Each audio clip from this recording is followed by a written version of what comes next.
Message du souverain, patriarche Zosim. Le Saint-Esprit est mon guide. Partie 17. Un mot sur la mère de Dieu vivante. Seigneur, bénis-nous.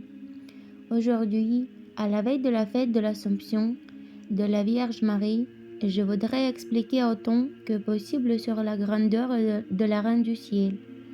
Si nous prenons, par exemple, le Saint à leur aide pour nous, pécheurs, alors nous prions toujours et demandons que le Saint prie Dieu pour nous.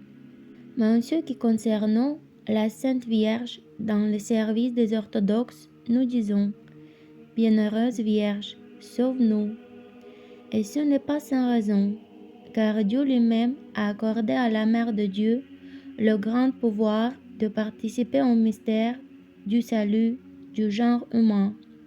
À partir du moment où l'archange Gabriel a apporté la bonne nouvelle à la très pure Vierge Marie, que par elle naîtrait le Fils de Dieu pour le salut du monde.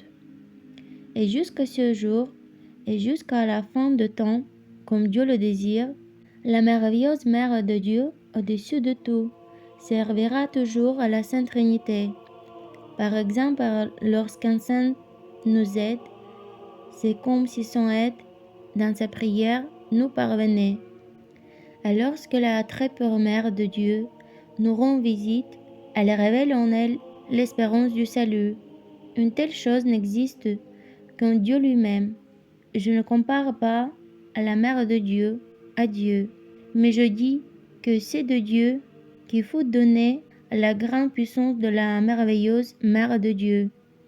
Nos saints pères ont également reconnu cette grande gloire de la Reine, et le Seigneur lui-même, par le Saint-Esprit, nous révèle de nombreux saints noms relatifs à la Mère de Dieu, grâce auxquels nous pouvons, au moins en partie, saisir sa grandeur devant Dieu.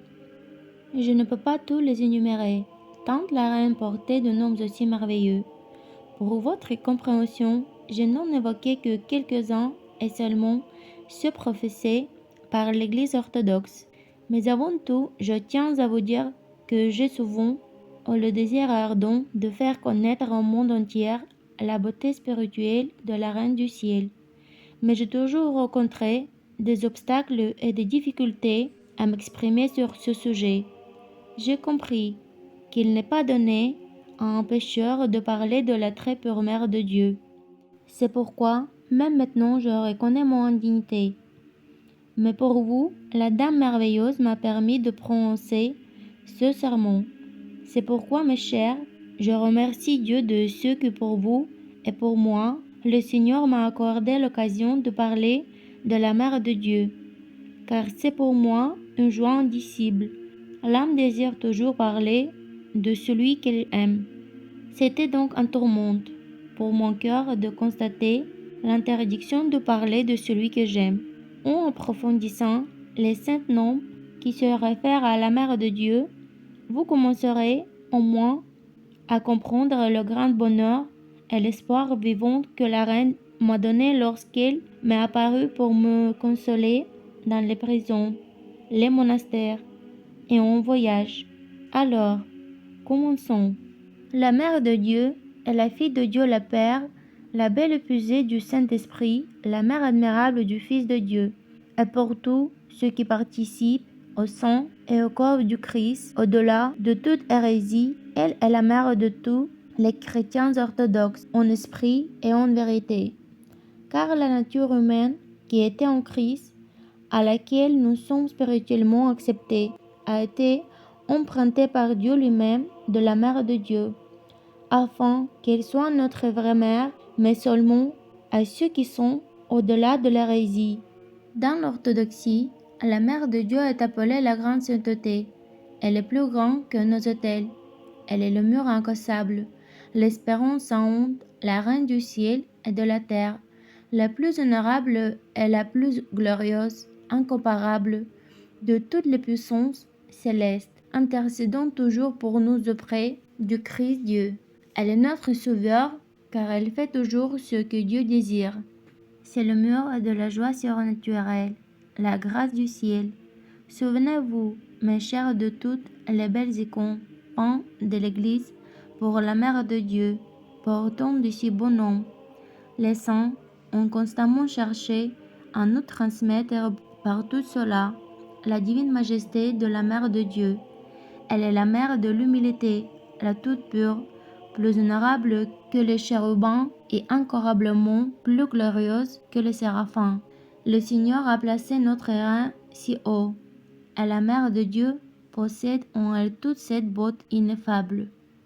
Et lorsqu'elle daigne apparaître à l'homme, il perçoit toute cette beauté ineffable dans son cœur, la perçoit avec son cœur, par une vision spirituelle et sainte.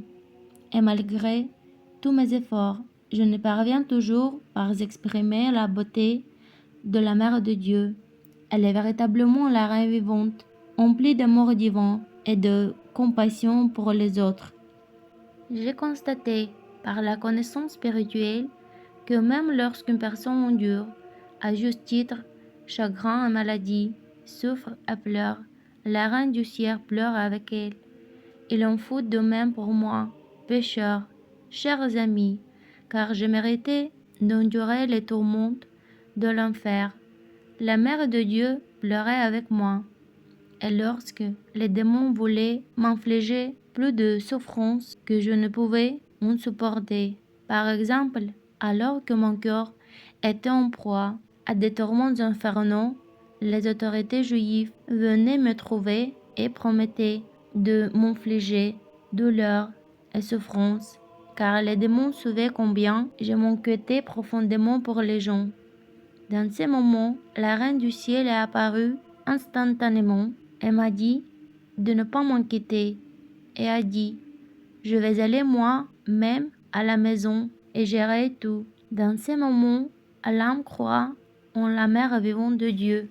À la fois apporte une joie indicible dans le Saint-Esprit. Quand supposons-nous, je montrais de l'incrédulité, mais avec tristesse, pour mon frère, qui souffre aussi. La reine me crie doucement et maternellement. Ne te suffit-il pas que je sois là? Pourquoi te poser-tu des questions sur le résultat de quoi que ce soit? C'est délibérément caché pour que nous puissions montrer et apprendre à faire confiance. Quand je m'en sais, la Mère de Dieu m'est apparue à 4 heures du matin. Au début, j'étais réconfortée par la grande joie de sa visite. Puis elle a dit que bientôt ma fille Dieu servira. Et maintenant, alors que nous défendons l'Église orthodoxe contre la blasphémateur juif, je vois comment la glorieuse Mère de Dieu, avec nous, protège le Fils de Dieu. La reine détestait toujours l'hérésie.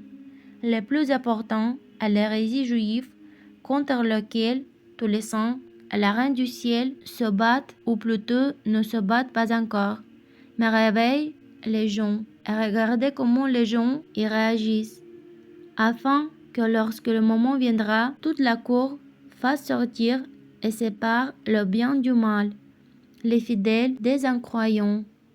Comme je l'ai déjà dit, les plus terribles hérésies maléfiques qui se trouvent dans les patriarcats de Moscou et leur vil sermon sur l'égalité des soi-disant religions sœurs, le judaïsme et l'orthodoxie. Il s'agit en substance d'un sermon selon lequel le diable aurait le même pouvoir que Dieu, car le Fils de Dieu a clairement dit que pour les Juifs, le Père est le diable, c'est-à-dire qu'il est un Dieu pour eux, et toutes les autres sectes, selon les enseignements de l'Église orthodoxe, n'adorent pas non plus Dieu, mais le diable, bien que beaucoup ne soient pas conscients.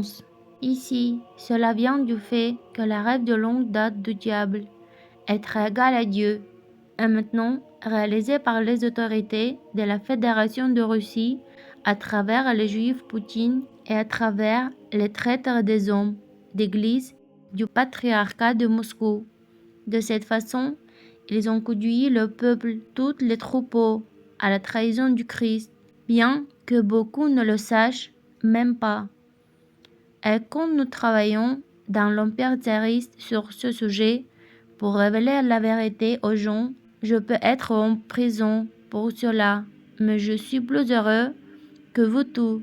Le Seigneur nous réconforter tellement. Si vous, hommes, saviez ce que signifie vivre dans l'Esprit Saint de la foi vivante, qui vous annonçait que Dieu est pour nous la vraie Père et la Vierge Marie, la vraie Mère, l'âme se réjouit et en même temps pleure de joie. Je priais pour vous, mes chers, que la fête de la Dormition de Notre-Dame change vos cœurs et éveille en vos âmes un zèle sacré, afin que vous ne dormiez pas en ce moment où les Juifs sur notre terre comparent effrontément la secte juive, une tribu de déicides à la fois orthodoxes, que ceux qui désirent aimer Dieu entendons.